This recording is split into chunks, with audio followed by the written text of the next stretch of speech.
Yes. అయితే ఇప్పుడు శ్రావణ మాసం మొదలవుతుంది రేపటి నుంచి కాబట్టి మరి శ్రావణ మాసం ఇంత విశిష్టత ఎందుకు?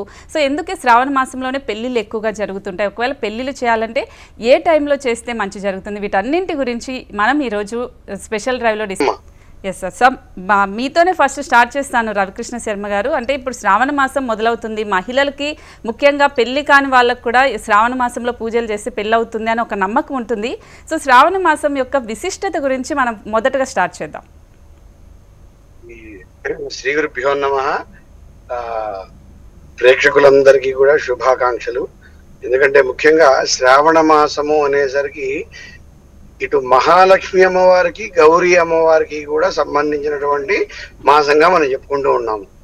ప్రధానంగా ఏమిటంటే కొత్తగా వివాహమైనటువంటి మహిళలు ఎవరైతే ఉన్నారో, స్త్రీలు ఎవరైతే ఉన్నారో వారికి మంగళగౌరి వ్రతాలు ఉంటాయి. ప్రతి మంగళవారం కూడా మంగళగౌరి వ్రతాన్ని వారు నిర్వహించుకోవడం, అలాగే చివరి వారం ఉద్యాపన చేసుకోవడం అనేది జరుగుతూ ఉంటుంది.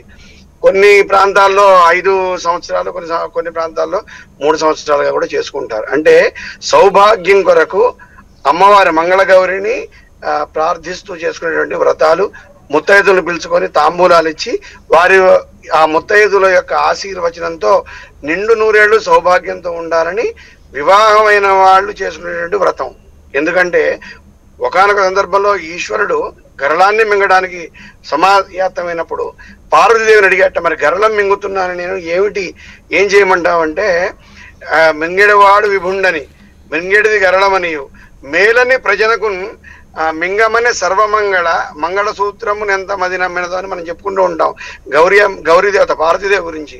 అలా అమ్మవారిని ఎవరైతే కొలుస్తారో, అమ్మవారిని ఎవరైతే శ్రావణ మాసంలో వ్రతం రూపంలో, పూజ రూపంలో ఎవరైతే ప్రార్థిస్తారో, అర్చిస్తారో వారికి సకల సౌభాగ్యాలు కలుగుతాయని చెప్పి మనకి పురాణాలు, మనకి సనాతన ధర్మం చెప్తుంది.